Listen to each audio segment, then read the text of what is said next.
महंगाई जिस तरह से बढ़ती चली जा रही है, इससे इनकार नहीं किया जा सकता। और अगर सामान्य व्यक्ति उससे परेशान है तो हम 403 जो सदस्य चुन के आए, हम भी उन्हीं में से एक हैं। मैं आपसे अनुरोध करूंगी, बार बार इस बारे में चर्चा होती है कि विधायकों का वेतन बढ़े। वेतन को अगर आप महंगाई इंडेक्स से जोड़ देंगे तो इस मांग की आवश्यकता नहीं पड़ेगी। हमेशा समय के साथ साथ वो जो भी महंगाई का दर होगा उसके हिसाब से इनकी भी बढ़ती चली जाएगी। यूपी विधानसभा के मॉनसून सत्र के दौरान कांग्रेस विधानमंडल दल की नेता आराधना मिश्रा ने योगी सरकार को तमाम मुद्दों को लेकर घेरा। इसी के साथ उन्होंने विधानसभा में सैलरी और विधायक निधि बढ़ाने की मांग कर दी।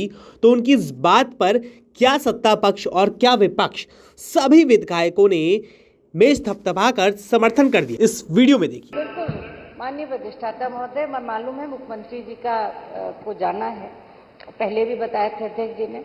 ज्यादा समय नहीं लूंगी और ज्यादातर बातें हमारे नेता प्रतिपक्ष ने रख दी हैं। मैं कुछ बातें, क्योंकि ये बजट जो अनुपूरक आया है 12,909 करोड़ का, और इसमें मुख्यतः 3 जो बड़े पैसा दिया गया है वो 3 विभागों को दिया गया है। सबसे पहले तो ये प्रश्न यही है कि जिस बजट को अभी हम इसके पहले पूर्ण बजट लाए थे, सबसे बड़ा बजट बताया था सरकार ने, अभी तक सरकार उस बजट को खर्च नहीं कर पाई, तो अनुपूरक लाने की क्या आवश्यकता है। सबसे पहले जो हमारे औद्योगिक विकास का बजट, जिसमें लगभग 7500 करोड़ रुपए का इनको बजट दिया गया, केवल 30% मूल बजट का भी इस विभाग में खर्च हो पाया। कोई आलोचना की बात नहीं। हम सब चाहते हैं इस प्रदेश में ज्यादा से ज्यादा उद्योग लगे, प्रदेश के नौजवानों को रोजगार मिले, ये हम सबकी मूल भावना है। पर मैं ये जानना चाहती हूँ कि जहां पर इतना बजट, मूल बजट दिया गया, सप्लीमेंट्री में दिया गया, तो ये तो बता दें, कम से कम ये जानकारी तो होनी चाहिए कि कितने उद्योग लगे। अरे उद्घाटन मत बताइए, कम से कम शिलान्यास बता दीजिए कितनी कंपनियों का हुआ, कितने नौजवानों को किस जिले में रोजगार मिल गया, ये जानकारी होनी चाहिए। अन्यथा केवल रेड कारपेट वेलकम से इस प्रदेश के नौजवानों का भविष्य सुधरने वाला नहीं है। माननीय अधिष्ठाता महोदय, दूसरा, जो बिजली के ऊपर हम सब मानते हैं कि बिना इस प्रदेश का विकास, चाहे औद्योगिक हो या सामाजिक हो, बिना पर्याप्त बिजली आपूर्ति के नहीं हो सकता। सबसे बड़ी समस्या है, बड़ी चर्चा हुई, हम सब लोगों ने अपनी बात रखी। मैं उस बात को आज फिर पूरी तरह से रखना चाहती हूं कि क्या जो हमारी डिमांड थी इस गर्मी के मौके में, और ये प्रोजेक्शन था कि हमारी डिमांड अब की बार बढ़ेगी, क्या सरकार ने पर्याप्त इंतजाम किए? पिछली बार भी उनको बजट दिया गया, इस बार भी उनको 1000, इस बार भी उनको बजट 2000 करोड़ का मूल बजट के साथ 57,000 करोड़ बजट फिर उनको दिया गया। आखिर कौन सी नई, सबसे बड़ी बात यह है, हम डिमांड को पूरा तब कर पाएंगे जब हमारे पास नई कोई संयंत्र होंगे। आज की तारीख में इस पिछले बजट के, मूल बजट में देख लीजिए बिजली के, और वर्तमान के इस बजट में देख लीजिए, क्या हम कोई नया पावर प्लांट लगाने की कल्पना भी कर रहे हैं? जब तक हम जनरेशन हम अपना नहीं बढ़ाएंगे तब तक हम उसको विस्तार नहीं कर सकते। और मैं, माननीय मुख्यमंत्री जी बैठे हैं, मैं उनको एक सुझाव देना चाहती हूँ। सबसे बड़ी समस्या आज बिजली कटौती की है, वो है ग्रामीण क्षेत्रों में खासकर ओवरलोडिंग ऑफ ट्रांसफार्मर्स। और ट्रांसफार्मर अगर जल जाता है तो महीनों लग जाते हैं उसका रिप्लेसमेंट में। इसको कोई भी अधिकारी इसको कहे भी तो ये मानने की बात नहीं, क्योंकि हम सब जनप्रतिनिधि इस बात को जानते हैं कि नहीं संभव है।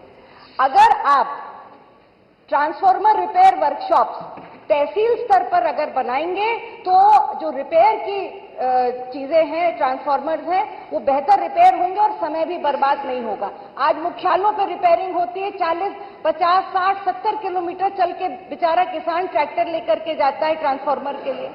तो उसको डिसेंट्रलाइज करिए, उसको तहसील स्तर पर बनाइए।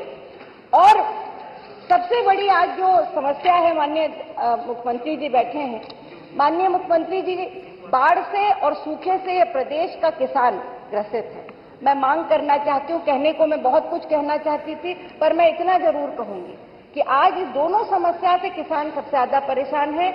कम से कम आप इस समस्या को देखते हुए जो जिले सूखे से प्रभावित है, जैसे प्रतापगढ़, कौशाम्बी, रायबरेली, अमेठी, पूर्वांचल के अधिकतर जिले, उनको सूखा घोषित करिए और किसानों को एक अलग से पैकेज दे करके उनका कर्जा माफ करने का काम ये सरकार करे, क्योंकि ये बाढ़ से और सूखे से दोनों से प्रभावित है।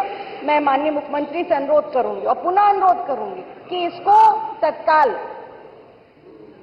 एक पैकेज दे करके किसानों को पैकेज दें और मुआवजा देने का काम करें और उनका कर्जा माफ हो। बिजली में माननीय मुख्यमंत्री जी से मैं एक चीज और सुझाव दूंगी। जो सरकारी ट्यूबवेल्स हैं, आपने कहा था कनेक्शन फ्री मिलेंगे किसानों को, वो नहीं मिल पाए। उसमें इतने क्लॉज लग गए कि किसान केवल 37% आज किसान जो है वो उस आपकी योजना का लाभ ले पा रहा है। जो पुराने ट्यूबवेल, सरकारी सिंचाई के ट्यूबवेल हैं, आज वो बंद पड़े। उसकी सबसे बड़ी वजह यह है कि उनका बिजली का बकाया इतना है और वहां पे ऑपरेटर नहीं है। आप नए भी बना देंगे तब भी ये समस्या वहां होंगी। तो तत्काल उन सरकारी बिजली विभाग, क्योंकि वो सरकारी जो ट्यूबवेल है उनका जो बकाया है बिजली पर, वो आपके ही, दोनों विभाग आपके हैं, उसको कोई ना कोई रास्ता निकालिए ताकि वो चले और ऑपरेटर्स की नियुक्ति अवश्य होनी चाहिए। माननीय, बहुत आप बार बार मुझे इंगित कर रहे हैं कि इसको समाप्त कर दें। मैं एक बात कह करके अपनी बात को समाप्त करूंगी। जितने भी हम सदस्य बैठे, मैं माननीय अध्यक्ष जी इस वक्त पीठ पे नहीं, उनका आभार व्यक्त करूंगी। मैंने उनसे अनुरोध किया था कि सभी जो विधायक हैं, और माननीय मुख्यमंत्री जी आभार है आपका कि आपने उसको सहृदय से स्वीकार भी किया, सभी सदस्यों के निःशुल्क और आवश्यक एनुअल हेल्थ चेकअप के लिए आपने अपनी स्वीकृति दी। इसके लिए हम सब आपको बताएंगे, ये मेरा अनुरोध था। पर माननीय मुख्यमंत्री जी, आज महंगाई जिस तरह से बढ़ती चली जा रही है, इससे इनकार नहीं किया जा सकता। और अगर सामान्य व्यक्ति उससे परेशान है तो हम 403 जो सदस्य चुन के आए, हम भी उन्हीं में से एक हैं। मैं आपसे अनुरोध करूंगी, बार बार इस बारे में चर्चा होती है कि विधायकों का वेतन बढ़े। वेतन को अगर आप महंगाई इंडेक्स से जोड़ देंगे तो इस मांग की आवश्यकता नहीं पड़ेगी। हमेशा समय के साथ साथ वो जो भी महंगाई का दर होगा उसके हिसाब से इनकी भी बढ़ती चली जाएगी वेतन।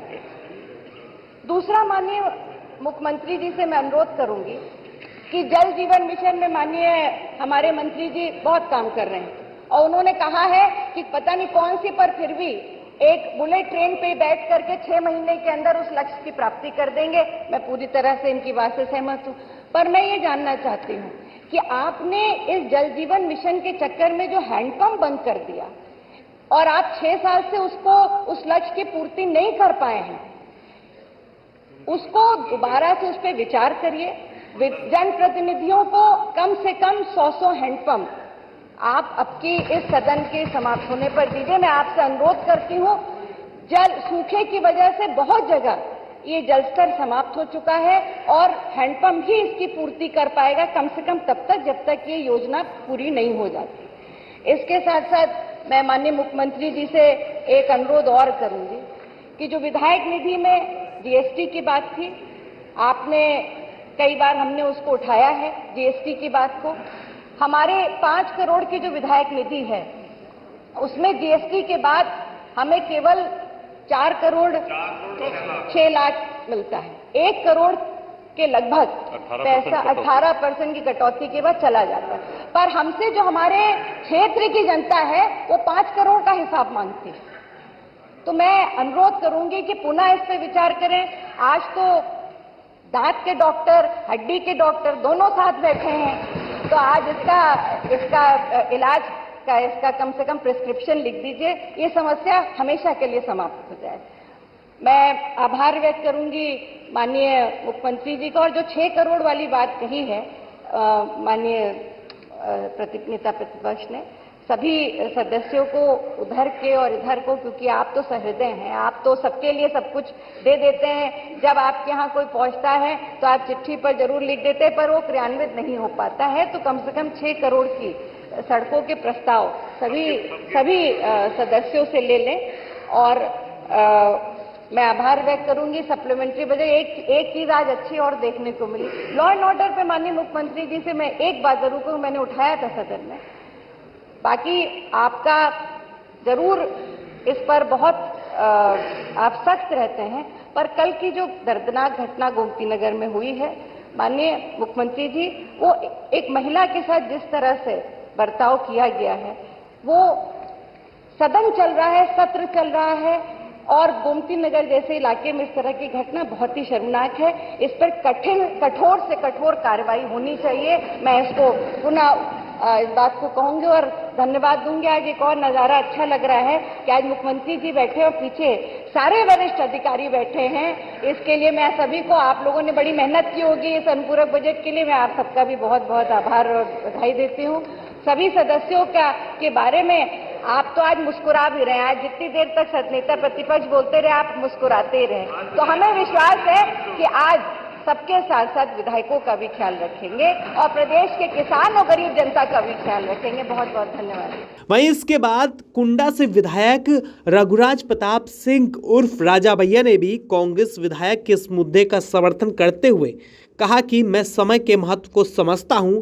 अनुराधा मिश्रा मोना ने जब विधायकों के वेतन और भत्ते की बात कही तो लॉबी में इधर भी यही चर्चा हो रही थी। देखिए राजा भैया ने क्या कुछ कहा। सभी नेताओं के जो वक्तव्य हैं उससे मैं अपने आप को संबद्ध करता हूं, समय के महत्व को समझता हूं, माननीय मुख्यमंत्री जी को पूरा अपना समय सौंपता हूं। अभी मोना जी ने जब विधायकों के वेतन और भत्ते की बात कही तो लॉबी में इधर भी यही चर्चा हो रही थी कि बड़े आशान्वित हैं हम लोग। दो बातें बहुत महत्वपूर्ण कहीं, एक तो हैंडपंप वाली जिसकी वाकई आवश्यकता है, माननीय मुख्यमंत्री जी ने उसको नोट भी किया, और जब आपने विधायक निधि और वेतन भत्ते की बात करी तो सत्ता पक्ष से भी मेज थपथपाने की आवाज आई। माननीय संसदीय कार्य मंत्री ने घूरा और वो आवाज बंद हो गई। लेकिन माननीय नेता सदन विधायकों के अंतरात्मा की बात जानने वाले हैं, तो हम आशान्वित हैं। इन्हीं शब्दों के साथ बहुत बहुत धन्यवाद। तो विधायकों ने अपनी निधि बढ़ाने और सैलरी बढ़ाने की मांग को लेकर सत्ता पक्ष और विपक्ष के विधायक एकजुट नजर आए, जिसका ये वीडियो सामने आया है। वैसे आपका इस वीडियो को लेकर क्या कुछ कहना है हमें कमेंट करके ज़रूर बताएं।